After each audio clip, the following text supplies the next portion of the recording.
A Wichita group wants support for a 1% sales tax, but it says it will bring in more than $800 million over 7 years. KAKE's Sydney Ferguson reports on where this money would be going toward and why supporters say it's needed now instead of later.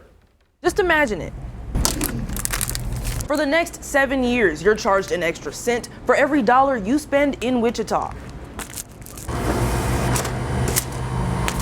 My candy bar was $3.32, but under a tax like that, it would have been $3.35. A new nonprofit is proposing a tax exactly like this and says the extra money you pay will fund city improvements. We believe we put a proposal together that really does reflect the hearts and souls of Wichitans. Wichita Forward says it's a coalition of about 50 community and business leaders that want to make a difference. It's a new nonprofit, but organizer Matt Burchett says the conversations that led to its creation are much older.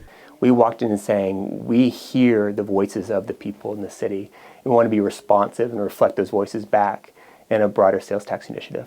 Burchett says based on its research, Wichitans want 3 things: more money put toward police and fire, money for fighting homelessness, and property taxes not to go up. What we're trying to provide with the sales tax proposal is an alternative revenue source that allows for property taxes to remain neutral and allow for visitors to pay for a significant portion of funding these critical initiatives for the city. The group estimates the tax would bring in $850 million over time. Burchett says $200 million of that is likely to come from people just passing through the city. To support the city and the expenses that are coming up in the very near future, the sales tax is a critical new line of revenue. Burchett says the money the city usually puts toward fighting homelessness is set to run out in March of next year, and if this isn't approved, property taxes may go up eventually. He says that's one of the city's only sources of revenue. Our hope is the sales tax helps us to not only find an alternative revenue source, but maybe expedite our investments in those areas. Wichita Forward is asking the city to let voters decide in a 2026 election whether they want a tax of this kind. In the end, you are paying more for regular everyday items,